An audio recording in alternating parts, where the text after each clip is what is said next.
What's going on, everybody? Jesse Montano here. Sorry, just finished up a couple last-second bits of business here. Out here in Dallas, Texas, American Airlines Center just wrapped up game number 2 between the Avs and Stars. What a way to start this, eh? Avs dropped this one. 5-3 is the final after falling behind 4-0 in the second period. It was another game. This was a weird one. I shouldn't say a weird one. This one played out. You knew the Stars were going to come out with a heavy push, desperately trying to make sure that this series left Dallas even, tied at 1 apiece. The Avs won game 1 here. All you're going for, Devon told us in Winnipeg, all you're looking for is a split. If you can get both, that's great. That's a bonus. So the Avs leave Dallas with the split. That's what you're trying to do, starting on the road. Especially in a series like this, we all knew this is going to be a back-and-forth series at times. Each team has their very, very strong strengths, and each team has their vulnerabilities. And I thought we saw all of that play out tonight on both sides. We're going to get into all of it. The Jamie Benn hit on Devon Taves, how Alexander Georgiev looked again. The Avs struggling to get through on Jake Oettinger. We're going to talk about all of it. Before we head back tomorrow, back to Denver. Not a super early flight, so we're fine here as they break down the ice again and get ready for the Dallas Mavericks coming into town. I think they play tomorrow. But we are out here, guys, thanks to our great friends over at Landmark Lincoln. We are brought to you by Landmark Lincoln and the all-new 2024 Lincoln Corsair GT. Located at Broadway and Bellevue in Inglewood and at landmarklincoln.com.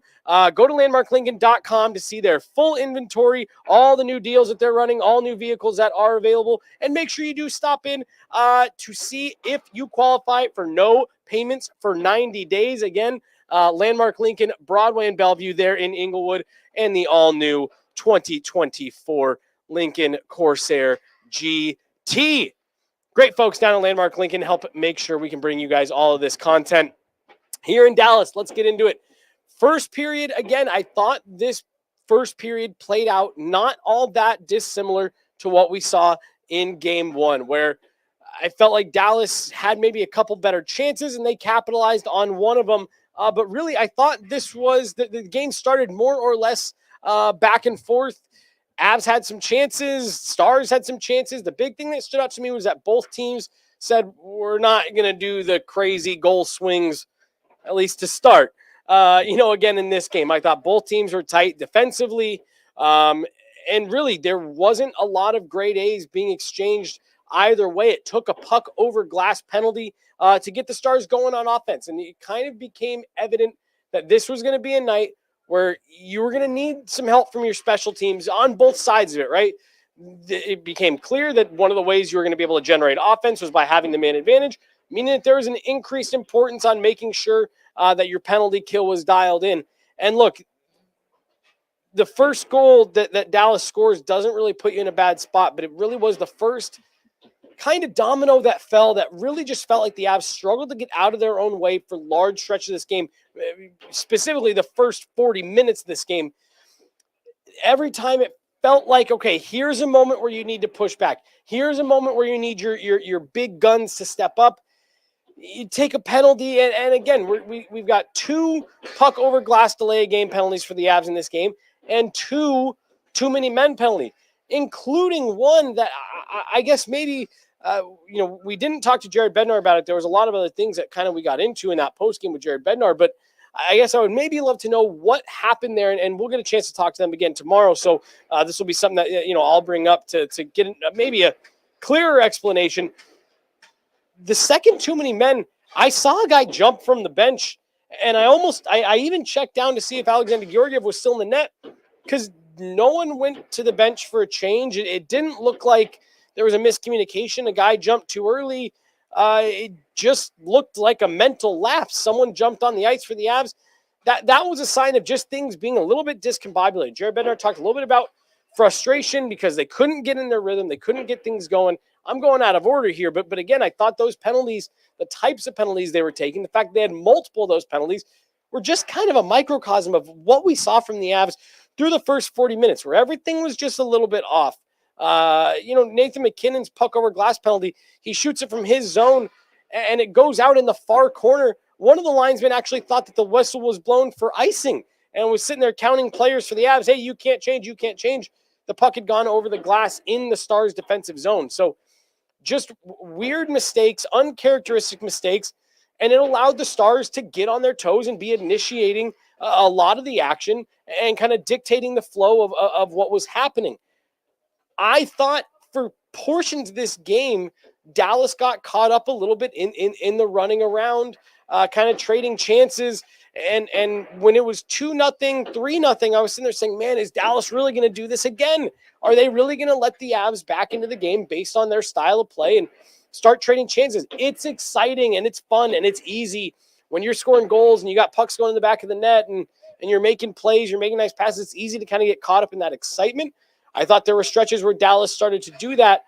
And the Avs were able to push back at times, but again, really just with no flow, no consistency. It seemed like any times the Avs would start getting in that kind of rhythm, they would do something, a bad penalty, a mistake, a mental lapse that would just kind of, even if they didn't give up a goal, they would just completely take any of the wind out of their sails.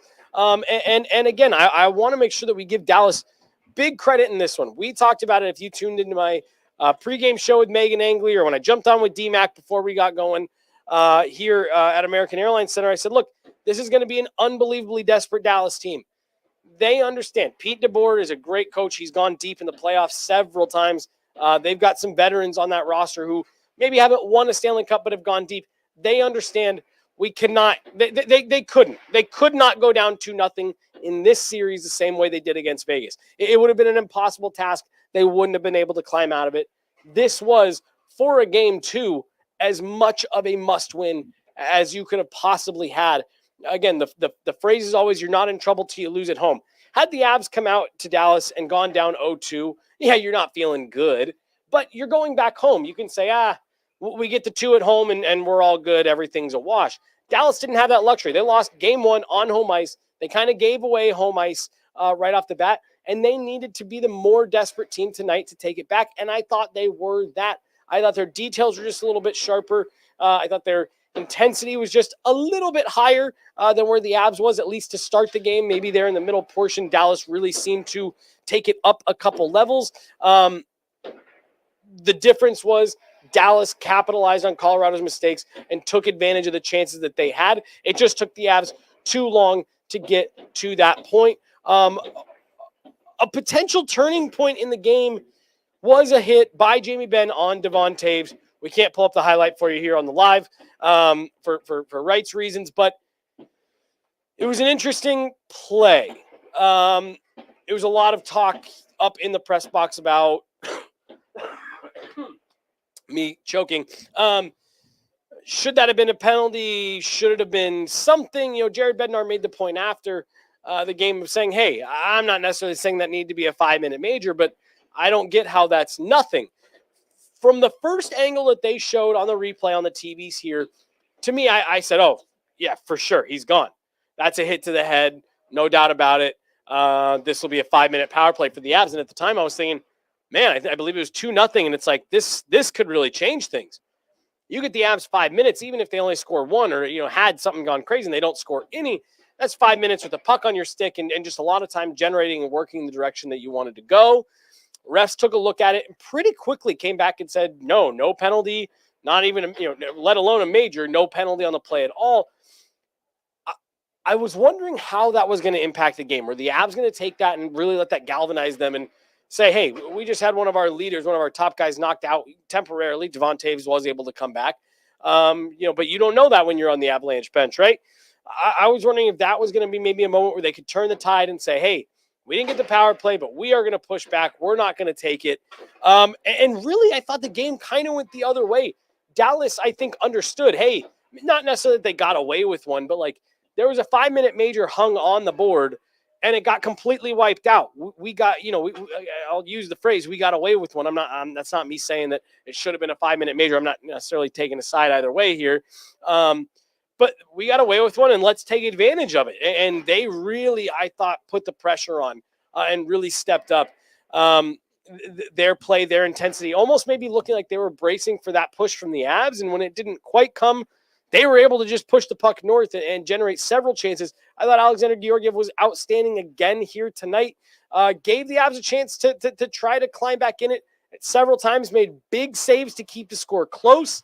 The Avs just weren't sharp enough, just weren't clean enough on their details in their own end at various points tonight, including even giving up a shorthanded goal following a shorthanded 3-on-1. The Avs just couldn't find the puck, couldn't get organized and coordinated to get the puck up and out. And the chances that they were giving up in the second period, I'm sitting here going through it, trying to find the way that I want to describe this right. Because I agreed with Jared Bednar. I didn't think the first period was bad. I thought they were fine. I thought there was things that you could clean up to be better. I thought coming out of that first period, really, I was sitting there saying, you got to be feeling pretty good. You knew the strong push was going to come from the Stars. You're in a position where you're down by 1 goal. Now you can kind of start to impose your will, impose the way you want to play. And Dallas was able to just kind of keep coming there in the second. And I thought that was where the Avs really struggled the second period. I thought things came unraveled for them just a little bit. They didn't lose their composure. They didn't go crazy. They weren't taking dumb penalties, but just doing things that are not characteristic of how this team plays, especially in the playoffs when the intensity does ramp up and that push is coming. Part of what I liked about their first was that you knew it was going to be a strong first from the Stars, and I felt like the Avs actually stifled that just a little bit, were able to weather that storm, only to kind of give it away there in the second period. That's got to be the part that's frustrating and disappointing for the Avs. I loved what Jared Bednar told us was the message in the locker room after the second period. He said, we had to look around and say, that's done.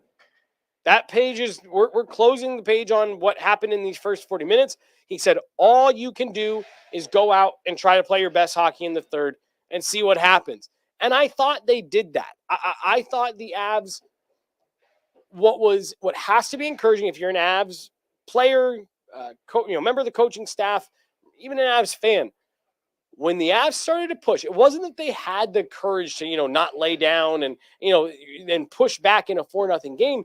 It was that once they did, man, that really seemed to set Dallas back. It got really tense in here really quick, and Dallas seemed to be struggling, just trying to hold on to what they had. And it's funny to say that the team was just trying to hold on when you consider the fact they entered the third period with a 4-0 lead. There are positives to take out of what you were able to do there if you're the Avs in principle, right? Hey, when we really start to step on the gas, we can get these guys kind of back on their heels. What you don't like, and what was the consistent message in the locker room and from Jared Bednar, is it's great that we can come back. You got to stop putting yourself in those situations. Jake Oettinger, who I haven't even mentioned so far in this show, was outstanding tonight.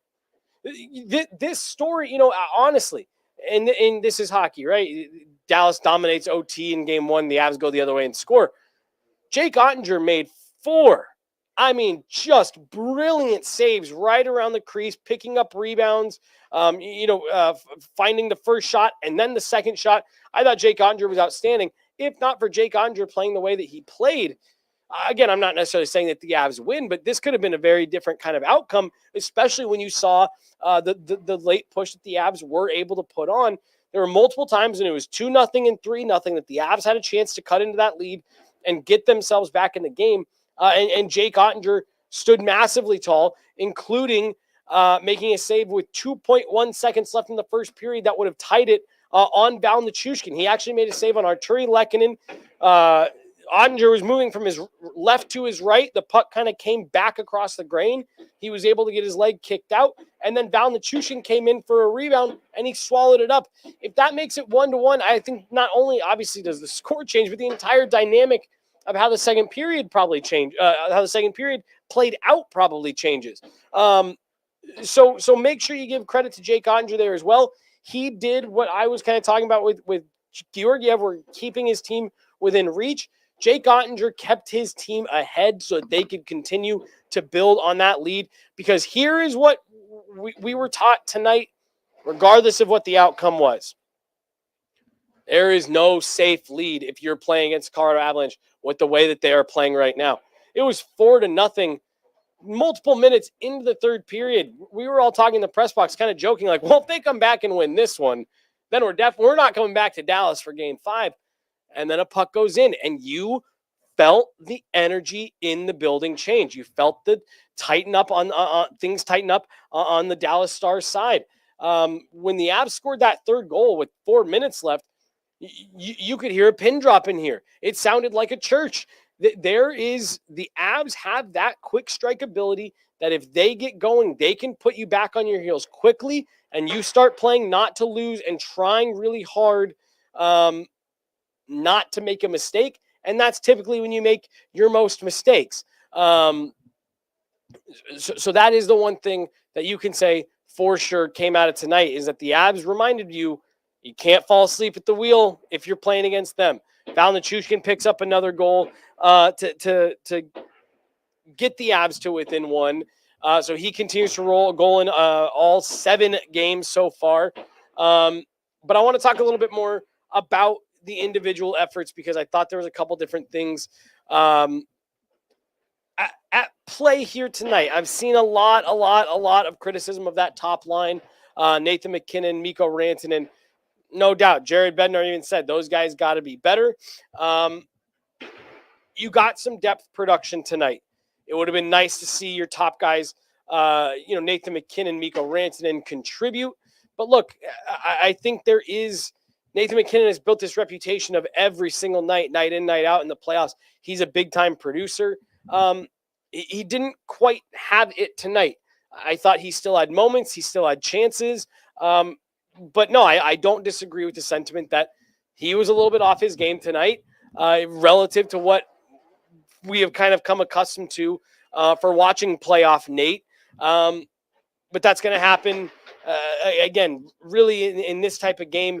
Man, it's a bummer that you end up coming so close, because then it's easy to sit there and say, gosh, a little bit more out of Nate, a goal out of Nate or Mikko, whatever gets you back tied. I think it's hard to look at it that way, though, because it took you so long, if you're the Avalanche, to get into this game and get competitive and get on a path, back to being able to say, hey, we're in a tie game, or, we're in a position to tie the game. I guess maybe the one area where you can look at it and say that's a moment where you needed to step up would have been the power play with 2:55 left. We'll get into that here in just a second, but I do want to remind you guys about our great friends over at Landmark Lincoln and the all-new 2024 Lincoln Corsair GT. Go stop by, see our friends at Landmark at the corner of Broadway and Bellevue in Inglewood. See if you qualify for the promotion running right now. No payments for 90 days. And before you head down there, go to landmarklincoln.com. Check out their entire inventory of vehicles and see if they can get you taken care of. I guarantee they're going to have something that you love. They're great partners of ours. Have always been great friends of the Guerilla family. So we're very grateful to be continuing our great partnership with the folks down at Landmark Lincoln. And, of course, the 2024 Lincoln Corsair GT. Through all of this, everything that happened in the game, the Avs not being good enough to in the middle frame there, taking the undisciplined penalties, all of that is a real thing and things that you have to address. You found yourself with 2:55 left on the clock in a situation where you had a power play and a chance to tie the game. If it's tough because there's no moral victories in the playoffs. It's a race to 4 wins. That's who moves on. That's where what I'm about to say, I think only comes as a luxury because the Avs won game 1 and you were kind of coming into this with house money, trying to go back home up 2-0. Again, there's no moral victories, but I do think that is something that you can not hang your hat on, but you can kind of go to school on. If you push and you see the blueprint for what it takes to play the right way, and when you get on your toes, what you can do to even a very stingy Dallas Stars team like what we saw here through everything that happened, the ups and downs, the Avs were in it with 60 seconds left on the clock with a chance to tie the game. Again, like I said, no moral victories. You don't get points. You don't get a point for that in the playoffs or anything. But it's just something of note. I think that was still kind of a message sending type moment for the Avs. And like I said, if there's one moment where you say, hey, we'd maybe like to see a little bit more from your top guys, I think that would be the moment where I would agree with that. You have depth because it can't be your top guys every single night. It just can't. Like mathematically, it's just not going to happen. You got the depth tonight. The top guys were in a position to maybe capitalize late. That's the disappointing part. Got a comment here. It's time to break up Mikko and Nate. Look, we talked about it earlier. Jared Bednar likes to run pairs. That's a pair that he likes. Sure, you can. Again, it is funny because, that's the feedback tonight. Hey, you got to break up Mikko and Nate. No mention of the fact that in the first 6 games leading into this, they're two of the most productive players in the NHL playoffs right now. Haven't had a hard time scoring. And the Avs come up just short of 4 goals tonight. But again, 7 out of 7 games, this team has put up 3 goals or more. This is the first time they've scored fewer than 4 goals in these playoffs so far. So, look, it's easy to get caught up in the frustration of the night. Really not much generated through the first half plus of the game. But it does not mean it's time to start questioning offense or offensive production. Now, where I do think there is some fair criticism to be doled out, Mikko Rantanen still kind of just wading into these playoffs. Now, I just mentioned the thing with Mikko Rantanen is the eye test doesn't always pass, but the production always seems to be there at the end of the day when you look at the score sheet. So, again, not going to say that it wasn't a not great night for him. But, a couple nights ago, I thought he got off to a rough start, and I thought he rebounded. It's one of those things where you live with who Mikko Rantanen is because he's such an elite, offensive talent and a leader in that locker room. The last game regulation ends with Mikko Rantanen eating 2 pucks, blocks 2 shots.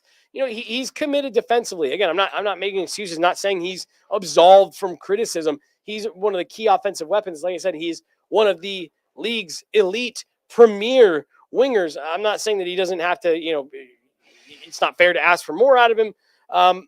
But I just thought that tonight was a night where I'm not really pointing at any individual player and saying, oh, their lack of production, their lack of points is what led to this result. I thought what led to this result was team-wide sloppiness, self-inflicted wounds that just, like I think I said it off the top, the Avs couldn't get out of their own way for way too long in this game. And just by the time they were able to find their game and start playing north the way that they want to, it was just out of reach. I was asked this afternoon on Altitude Sports Radio back home in Denver, and the question was, hey, if I told you that every night the rest of the way, the Avs are going to give up 3 goals in every game, but that's it. No more, no less, 3 goals every night. And the question was, do they win the Stanley Cup if that's the case? And I think, yeah, probably. Because on more nights than not, I think that this team is going to score 3 goals or more. I was down, by the locker room as things were dying down, and I was talking to Katie Gauze, and I told her, I said, I'm sitting here as it was 3-2, and I said, I'm thinking about the question that I was asked earlier, that, hey, if you could guarantee just 3 goals against every night, how do you feel? And I said, this is another night where suddenly you're in it at 3-2, and then it was right after that Valentin scores. I said, okay, so there it is. It would have been 3-3. So that kind of, to me, as I'm going forward in my head, that's what it is for the Avs. It's a race to 3. If the Avs can get to 3 on most nights, I think they're going to put themselves in a very, very good chance to win or have a chance to win in overtime. And so you're going to have the ups and downs. You're going to have the ebbs and flows. And here's the other thing that people forget. There's a second team out there making plays. That's a really good Dallas Stars team. I thought they, I talked to a couple players about it, Andrew Cogliano and Josh Manson yesterday. I noticed a really strong commitment from the Dallas Stars to have a forward getting back and supporting the defense as the Avs have a third or sometimes fourth guy trailing into the zone late. That play picked the Winnipeg Jets apart. A fourth guy coming with speed into the offensive zone and, just either getting pucks to the net or scoring goals. And I thought the Dallas Stars were sharp on that again for large stretches of this game. So I think there's a lot that you could kind of point at and say, this needs to be better. This needs to be cleaned up. This needs to be better.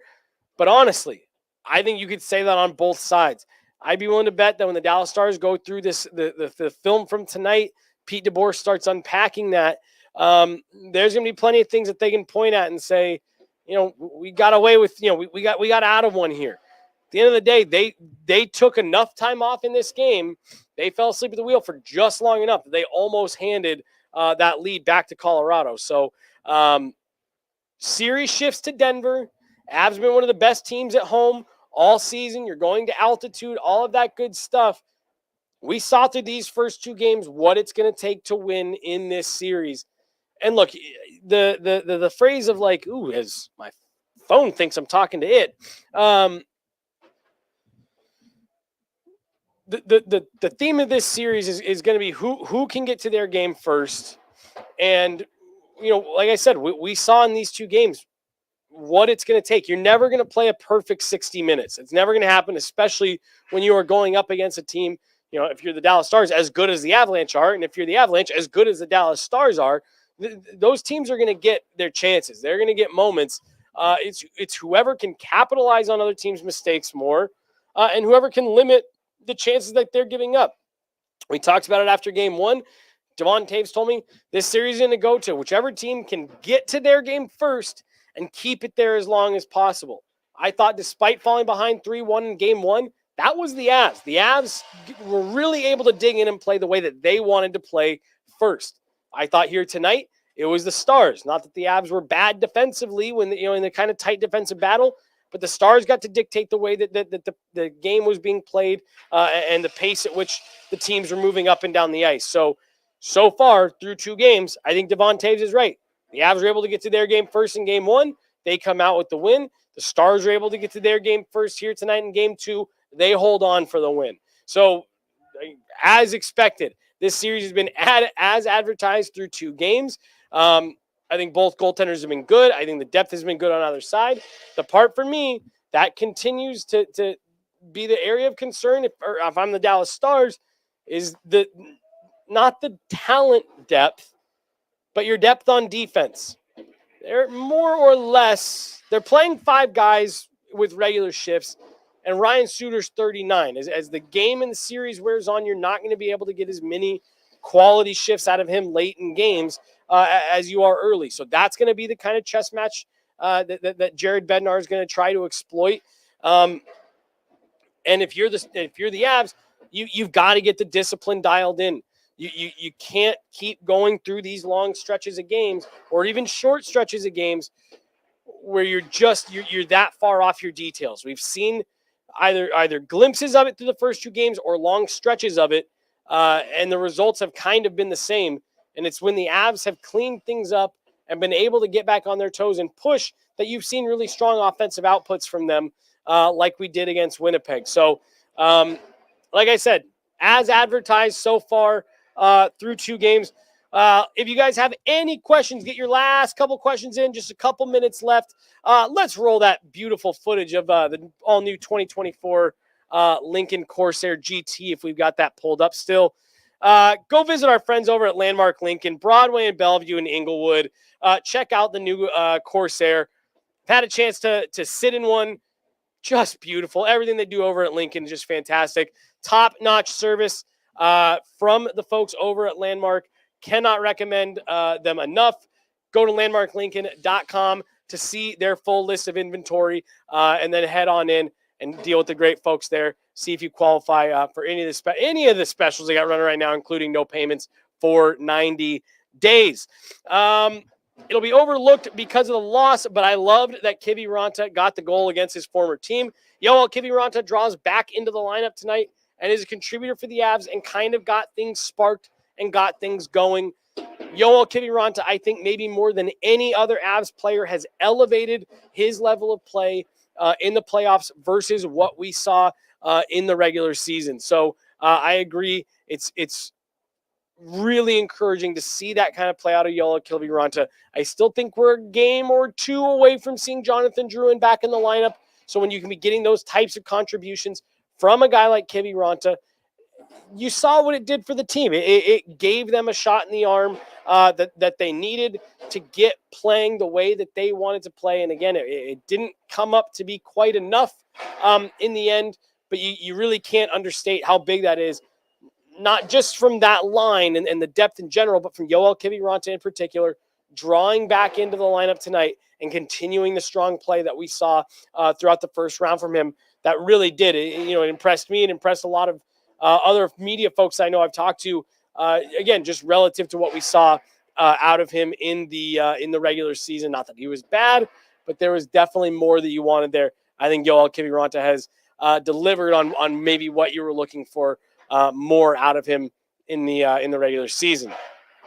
So, I think that's about it. What you can boil it down to is the Stars were the better team for 40 minutes. The Avs were the better team for the last 18. And we ended up with a close, kind of exciting one there at the end. Avs do drop this one 5-3 as the Stars get the empty netter. Like I said before, we are heading back to Denver, tied at 1 apiece. Speaking of that, Mark and I have to head back to Denver tomorrow morning. It is approaching 1 a.m.